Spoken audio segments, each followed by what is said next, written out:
ಮನೆಯಲ್ಲೇ ಹೆಲ್ತಿಯಾಗಿ ಗೋಲ್ಗಪ್ಪ ಹೇಗೆ ಮಾಡೋದು ಅಂತ ನೋಡೋಣ. ಫಸ್ಟು ಆಲೂಗೆಡ್ಡೆ ಬೇಯಿಸ್ಕೋಬೇಕು. ಅದನ್ನು ನೀಟಾಗಿ ಕಟ್ ಮಾಡಿಕೊಂಡು ಅರ್ಧಕ್ಕೆ ಕುಕ್ಕರಲ್ಲಿ ಆಲೂಗೆಡ್ಡೆ ಬೇಯಿಸ್ಕೊಳ್ಳಿ. ಅದಾದಮೇಲೆ ಪ್ಯಾನಿಗೆ ಕೊತ್ತಂಬರಿ ಸೊಪ್ಪು, ಅದಾದಮೇಲೆ ಪುದೀನ ಹಾಕಿ, ಇದಾದಮೇಲೆ ಖಾರಕ್ಕೆ ಎಷ್ಟು ಬೇಕೋ ಅಷ್ಟು ಮೆಣಸಿನ್ಕಾಯಿ, ನಾವು 2 ಮೆಣಸಿನ್ಕಾಯಿ ಹಾಕೋತಾ ಇದ್ದೀವಿ. ಅದಾದಮೇಲೆ ಬೆಳ್ಳುಳ್ಳಿ, ಅದಾದಮೇಲೆ ಶುಂಠಿ ಮತ್ತು ರುಚಿಗೆ ತಕ್ಕಷ್ಟು ಉಪ್ಪು, ಅದನ್ನು ಹಾಕ್ಕೊಂಡು ರುಬ್ಕೊಳ್ಳಿ. ಈಗ ಪಾನಿಗೆ ಪೇಸ್ಟ್ ರೆಡಿಯಾಗಿದೆ.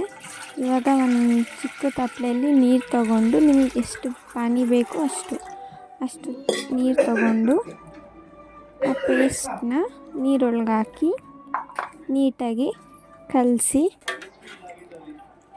ನೀಟಾಗಿ ಅದು ಕಲಸಾದ್ಮೇಲೆ ನಿಮಗೆ ಯಾವ ಪೌಡರ್, ಪಾನಿ ಪೌಡರ್ ಏನಾದರೂ ಹಾಕಬೇಕು, ಆ್ಯಡ್ ಮಾಡಬೇಕು ಅಂದರೆ ಆ್ಯಡ್ ಮಾಡ್ಬೋದು.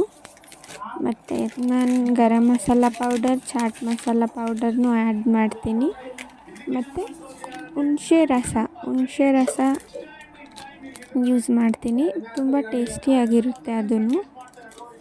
ಸೊ ಇಷ್ಟೇ ಪಾನಿ. ಇದನ್ನು ನೀಟಾಗಿ ಕಲಿಸ್ಕೊಂಡು ನೀವು ಬೇಕಾದರೆ ಸೋಸ್ಕೋಬೋದು. ಹಾಗೇನೂ ಚೆನ್ನಾಗಿರುತ್ತೆ, ಆದರೆ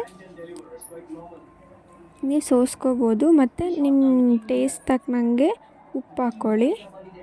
ಅದಾದಮೇಲೆ ಅದಕ್ಕೆ ಸ್ವಲ್ಪ ಕೊತ್ತಂಬರಿ, ಸ್ವಲ್ಪ ಈರುಳ್ಳಿ ಹಾಕಿ ಪಾನಿ ರೆಡಿ ಆಗುತ್ತೆ.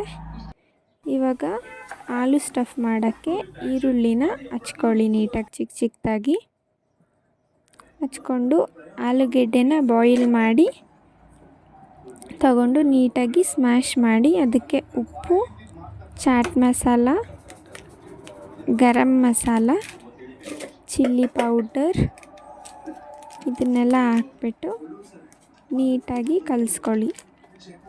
ಪಾನಿ ಪೌಡರು ಹಾಕ್ಕೋಬೋದು, ಚಾಟ್ ಮಸಾಲ ಮತ್ತು ಗರಂ ಮಸಾಲ, ಚಿಲ್ಲಿ ಪೌಡರ್ ಇದನ್ನೆಲ್ಲ ನೀಟಾಗಿ ಹಾಕ್ಕೊಂಡು ಕಲಿಸ್ಕೊಳ್ಳಿ. ಅದಾದಮೇಲೆ ಈರುಳ್ಳಿ ಮತ್ತು ಕೊತ್ತಂಬರಿ ಸೊಪ್ಪು ಹಾಕ್ಬಿಟ್ಟು ಅದನ್ನು ನೀಟಾಗಿ ಕಲಿಸ್ಕೊಳ್ಳಿ. ಬಟಾಣಿ ಕೂಡ ಹಾಕ್ಕೋಬೋದು. ಪಾನಿಪುರಿ ರೆಡಿ ಆಗುತ್ತೆ. ಇಷ್ಟೇ, ಪೂರಿನ ನಾನು ತೊಗೊಂಡು ಬಂದಿರೋದು. ಸೊ ಇಷ್ಟ ಆಗಿದ್ದಲ್ಲಿ ಲೈಕ್ ಮಾಡಿ, ಶೇರ್ ಮಾಡಿ. Thank you.